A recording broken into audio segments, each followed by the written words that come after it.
I am a god, you dull creature, and I will not be bullied by that.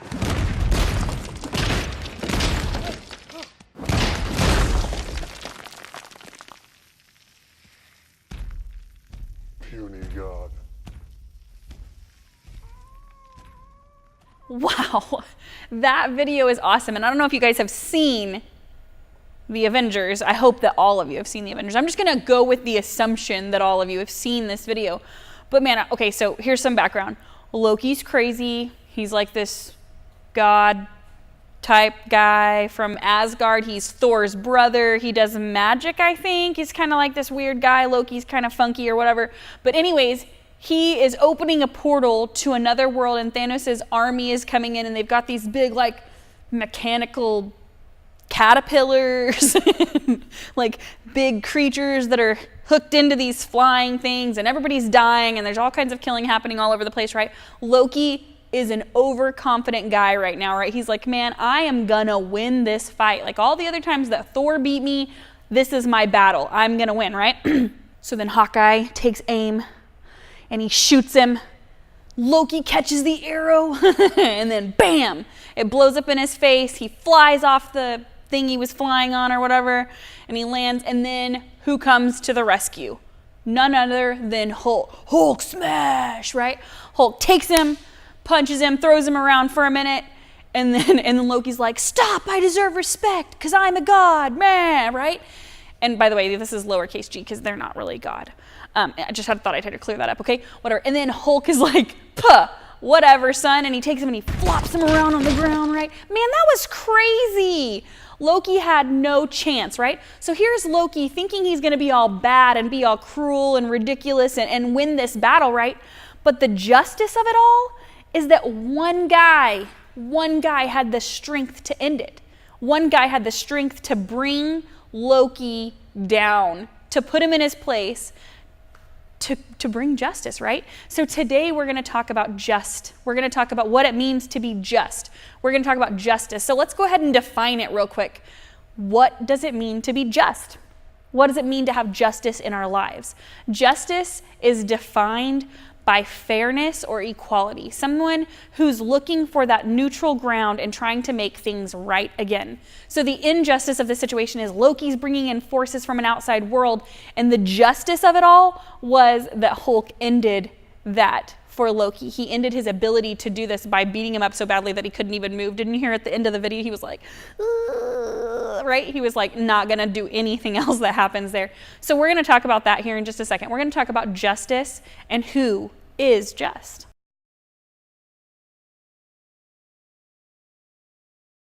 So God is just.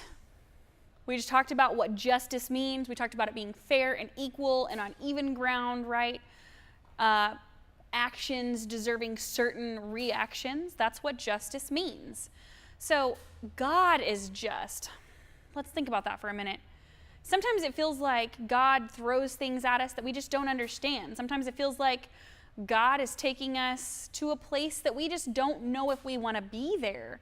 Sometimes it feels like he's giving us more than we can handle, or that it feels like he's favoring someone else when we should receive favor, right? It's really confusing how God and his interaction and his decision on how certain things work make us feel, right? Well, I'm going to tell you a story. You've probably heard this story before, and it's straight out of the Bible, but it's the story of Sodom and Gomorrah. Okay, that's a place, right? The city of Sodom. Now, Abraham's nephew Lot was in Sodom and Gomorrah. He pitched his tents near the city, and it says right here, the Lord appeared to him by the oak trees, and he sat at the door of the tent that day in the heat of the day and spoke to the Lord. And so what it's talking about here is says, basically the Lord brought two angels to Abraham and was telling him what he was going to do to the town of Sodom and Gomorrah. And basically he's going to destroy it because the people there are evil. It's terrible, right? He's just going to destroy it all and be done with it. That doesn't sound very fair. And Abraham's sitting here thinking like, my nephew Lot lives there and his wife. So I don't know that I really feel comfortable with you destroying the city. And I don't know that that's fair. So then that's where we're going to pick up. We're going to pick up right here. It says in Genesis 18, verse 24, it says, this is Abraham talking, mind you. Suppose there are 50 righteous people within the city. Will you then sweep away the place and not spare it for 50 righteous people who are there? Far be it from you to do such a thing, to put the righteous to death with the wicked, so that the righteous fare the same as the wicked. Far be that from you. Shall not the judge of all the earth do what is just? Did you hear that? He's asking about being just. And the Lord says, if I find at Sodom 50 righteous people, I will spare the whole city for those 50 people, right? 50. That's not that many. I mean, if you're thinking about an entire city, I mean, in Forney, I don't even know how many people we have in Forney, Sunnyvale, Kaufman, Rockwall. There's a lot of people there if we're talking about that. So 50 really is not that many in the scheme of all of that, right? Okay, this is where it picks up again. So Abraham's having this conversation with God, and he says, okay, let me speak again. Suppose 5 of the 50 righteous are actually lacking. So would you destroy the whole for a lack of 5? And God says, I will not destroy it if I find 45 righteous people there. Okay, so Abraham's like backing him down. He's like, okay, 5 minus 5, that's, 45. Okay, so not 50 now, 45 is the number that we're talking about. And then he says, okay, suppose 40 are found there, right? And then he goes from 40 to 30. And then he goes from 30 to 20 and 20 to 10. Abraham talks God all the way down to 10. And at the end it says, oh, let not the Lord be angry, and I will speak again. But once again, suppose there are 10 found, right? And it says, for the sake of 10, I will not destroy the city. So Abraham's like, okay, whew, good. I bet I can find 10 people that are righteous, right? 10. There's just 10. That's, 5 on one hand and 5 on the other. It's just 10. It's not that big of a deal. Unfortunately, there aren't really that many righteous people in Sodom and Gomorrah. If you go on down a little further, it talks about the men of the city not cooperating, not treating each other kindly. It talks about daughters and sons doing things that they shouldn't be doing. It talks about all kinds of terrible things that are happening, the abominations that are happening in Sodom and Gomorrah. So then down chapter 19, verse 12, it says, the men said to Lot, have you anyone else here, sons-in-laws, son and daughters, or anyone you have in the city? Bring them out of this place, for we are about to destroy this city, because the outcry against its people has become great before the Lord, and the Lord sent us to destroy it. In other words, Abraham could not find those 10 righteous people. He couldn't find them.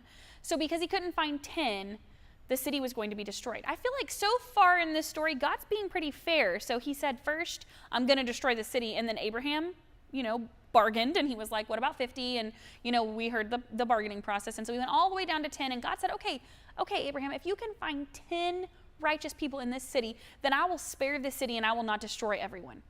Well, unfortunately, that is not what happened. And so God's going to follow through on his word. He's going to destroy the city. So he gives Abraham and Lot time to get out of the city. He gives them time, and it says, escape for your life. Do not look back anywhere in the valley. Escape to the hills, lest you be swept away. And Lot said to them, oh no, my lords, behold, your servant has found favor in your sight, and you have shown me a great kindness in saving my life. But I cannot escape to the hills, lest the disaster overtake me and I die. Behold, this city is near enough to flee to, and it is a little one. Let me escape there. And so basically he's asking if he can go somewhere else. And they say, sure, go. Escape now, leave, but don't look back. That's what they just said. They said, don't look back. The sun had risen on the earth when Lot came to Zoar. Then the Lord rained on Sodom and Gomorrah sulfur and fire from the Lord out of heaven, and he overthrew the cities and the valley and all the inhabitants of the cities, everything that grew on the ground. But Lot's wife looked behind him. She looked back, and she became a pillar of salt. So what can we take from this? Our God is just. He's willing to give us opportunities to repent and to turn away from our sin. God gave Abraham an opportunity to find righteous people here, but they couldn't find any righteous people. And so the Lord followed through on his promise and he destroyed the city. But he gave them an escape route. He gave Lot and his wife an escape, a way to leave without destruction coming to their family because they were righteous. They did follow the Lord and the laws. But what happens? His wife, she does exactly what she's told not to do. She turns around and she looks back at the city, and then she turns into a pillar of salt. So she's dead. She's gone. She's lost forever to Lot. What can we learn from this? God is just. He's going to look out for our best interest. And even though sometimes we don't understand why God is doing what he's doing, there's always a plan. There's always a purpose. Think about Noah and the flood. Why did God flood the world? Well, he flooded the world because the people were evil and they weren't willing to turn from their wicked ways and follow him. And so he decided to just go ahead and start over. But then our just God promised at the end of all of that with a rainbow. Remember, the rainbow is this symbol to remind us that God will never flood the world again. He says specifically, I think there's quite a few evil people in the world today, but God's already promised he's not going to destroy it like that, right? He's already said that he won't do that again. Our God is just. Our God is merciful and he's loving, we learned last week, and he's holy, we learned the week before. It's pretty cool when you're looking at those things, and God in turn asks us to act justly as well.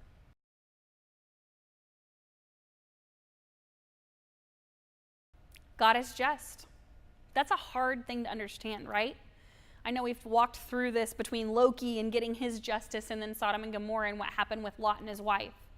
It's really hard to wrap our minds around what it means to have a just God. But this week, I want you to take home something. I want you to try and work on a few things for me. So, I have 3 kids, and so my kids all the time are like, that's not fair. And they cross their arms and tell me something's not fair. And what is my response as a parent? Life's not fair. That's what I always say. Life is not fair, right? And that's true for the most part. There's a lot of things that just don't make sense, and things that happen to certain people and don't happen to other people, and it just doesn't make sense. And in our little finite human brains, we just cannot understand why certain things happen in a certain way, right? Why does the bad person get away, or why does a good person lose the girl, or why does, there's all kinds of things that happen that we just don't understand. But God is still just. God is still good, and he still wants good things for our lives. And so this week, I want you to think that way. I want you to stop every time a decision is made. I want you to understand that you cannot change what other people say or do to you. What you can change is the way that you react to them. I tell my kids this every day before they go to school. The only thing you can control is your reaction. So you can't control whether or not someone is going to be mean to you. You can't control whether or not someone is going to bully you or your friend, but you can control your reaction to that, right? You can control how you respond to a situation. Can you respond in a godly way? Can you respond in a way that's loving and kind and just? That's my challenge to you this week. I want you to try and be loving and kind and just this week.